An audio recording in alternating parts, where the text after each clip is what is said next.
Hi to everyone, एक बार फिर से आप सबका स्वागत है आज के इस बर्निंग सेशन में, जहां पे हम लोग बात करने वाले हैं।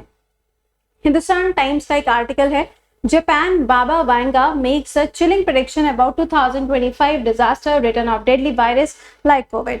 तो यहाँ पर देखेंगे अगर आप, तो अभी कुछ दिन से न्यूज चल रही थी कि आने वाले समय में इंडिया के अंदर एक ऐसा भूकंप आएगा जिसमें बहुत ज्यादा तबाही देखने को मिलेगी।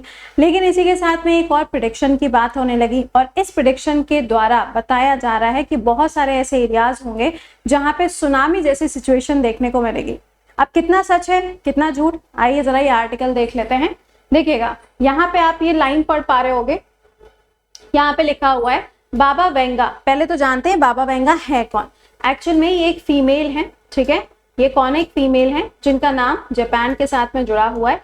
ये बहुत ज्यादा किताबें लिखती हैं, या आप कह सकते हैं कॉमिक्स। जो आपने बचपन में कॉमिक्स पढ़ी होंगी ना, तो ये क्या करती हैं? ये कॉमिक्स लिखती हैं।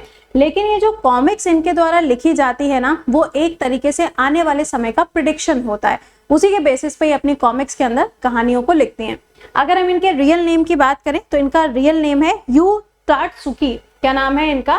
तात्सुकी, ये इनका एक्चुअल नेम है। जापान के अंदर ये रहती हैं। चलिए ठीक है, कुछ समय पहले की बात है, once upon a time in history की बात है। इनके द्वारा एक किताब लिखी गई थी और उस किताब के अंदर कुछ प्रेडिक्शंस किए गए थे। अगर हम प्रेडिक्शन की बात करें और इनकी किताब की बात करें तो आज के टाइम में किस तरीके से रिलेटेड है वो हमें जानना जरूरी है। तो इन्होंने जो अपनी किताब लिखी थी वो किताब है 1999 की। कब की है? 1999 के। एक्चुअल में वो एक कॉमिक है, ओके। और उस कॉमिक का नाम है द फ्यूचर आई सॉ। क्या नाम है? द फ्यूचर आई सॉ, ये इस कॉमिक का नाम है। अब 1999 में इन्होंने जो अपनी किताब लिखी थी, इस किताब के अंदर बहुत सारी ऐसी बातें इन्होंने लिखी जो आज के टाइम पे सही प्रूव भी हो चुकी हैं। जिसका एक एग्जाम्पल है 2011 का। 2011 में आप देखेंगे तो इंडिया के आसपास की बात नहीं करेंगे, 2011 में सुनामी आई थी और इन्होंने बताया था कि आने वाले समय में 2011 में इन्होंने इवन डेट भी उसके अंदर मेंशन की थी कि एक सुनामी आएगी, और ये सुनामी क्या करेगी? बहुत सारे एरिया को इफेक्ट करेगी जापान के अंदर। एंड ऐसा हुआ था। आप सोचो, किसी बंदे ने पहले से प्रेडिक्शन कर दिया है, डेट भी लिख दी है और ऐसा हो भी गया। चलिए ठीक है। इसके अलावा अगर हम इनके प्रेडिक्शंस की बात करें तो आप यहाँ पे देख पा रहे होंगे 9/11 अटैक, यानी कि जो यूएस के अंदर अटैक हुए थे, प्रिंसेस डायना, इनकी जो डेथ हुई थी वो भी यहाँ पे आप इनके प्रेडिक्शन के अंदर देख सकते हैं। लेकिन अब इन्होंने 2025 के लिए एक और प्रेडिक्शन किया है, ओके। चलिए इनके नए प्रेडिक्शन की बात कर लेते हैं। और इनका जो प्रेडिक्शन है 2025 के लिए, वो प्रेडिक्शन यहाँ पर ये कहता है, देखिएगा यहाँ पर इसमें बताया गया कि आने वाले समय में, ध्यान से सुनिएगा, आने वाले समय में एक बार फिर से सुनामी आएगी। मैं आपको इसको यहाँ पे लिख के बता देती हूँ। आने वाले समय में एक बार फिर से सुनामी देखने को मिलेगी। क्या आएगी? सुनामी देखने को मिलेगी। और ये जो इस बार की सुनामी होगी ना, ये पूरे जापान को इफेक्ट करेगी, फिलीपींस को, इंडोनेशिया को, इवन ताइवान को भी ये इफेक्ट करने वाली है। तो यहाँ पे इनके प्रेडिक्शन के अकॉर्डिंग बताया जा रहा है कि ऐसा होगा। बट ऐसा होगा कब? तो ऐसा होगा जुलाई 2025 में, ऐसा बताया गया। एक्चुअल में इनकी जो किताब है ना, जो 1999 में आई थी, इस किताब ने इतनी सारी बातें सामने खोल के रख दी जो आज के टाइम पे सही प्रूफ हो रही हैं कि इस किताब को ऐसा माना जाने लगा है कि ये प्रेडिक्शन बुक है। क्या है ये? प्रेडिक्शन बुक है, यानी कि जो कुछ भी इसके अंदर लिखा है आने वाले टाइम में वो सच होना ही होना है।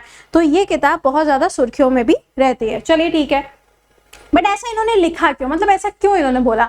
तो इन्होंने बोला कि जो हीट वेव्स है या फिर धीरे धीरे करके जो ग्लोबल वार्मिंग हो रही है ना, इस ग्लोबल वार्मिंग की वजह से पानी के अंदर, समुद्र के अंदर एक वॉल्केनो होगा, और ये वॉल्केनो जब फटेगा, जब ये ब्लास्ट करेगा, इसके ब्लास्ट करने के बाद में जो पानी है उस पानी में बबल्स बनेंगे, और यही बबल्स क्या करेंगे? धीरे धीरे करके सुनामी का रूप ले लेंगे, जो कि बहुत ज्यादा डिजास्टरस होने वाली है।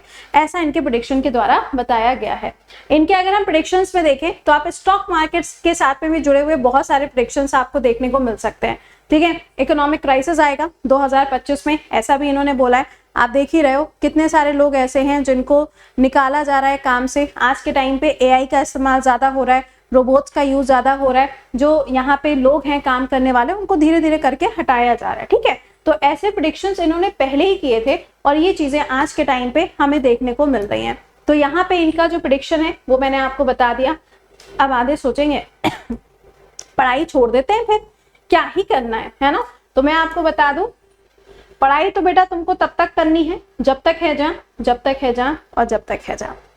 ठीक है, चलिए, तो ये तो था इस प्रेडिक्शन के बारे में। इनका एक्चुअल नेम याद रखिएगा। इवन इन्होंने कोविड के बारे में भी अपनी इस किताब के अंदर लिखा था और ऐसा हुआ भी था। तो बहुत सारे एग्जाम्पल्स हैं जो सीरियसली यहाँ पे प्रूव भी हो रहे हैं। तो इसी को लेके यहाँ पे ऐसा कहा जा रहा है कि हो सकता है आने वाले टाइम में एक बार फिर से सुनामी देखने को मिले। बट आप मुझे ये बताएंगे, क्या इंडिया में कभी सुनामी का इफेक्ट देखने को मिला है? अगर मिला है तो कौन से ईयर में और कौन से स्टेट में? दोनों चीजें कमेंट सेक्शन के अंदर आंसर करके बताइएगा।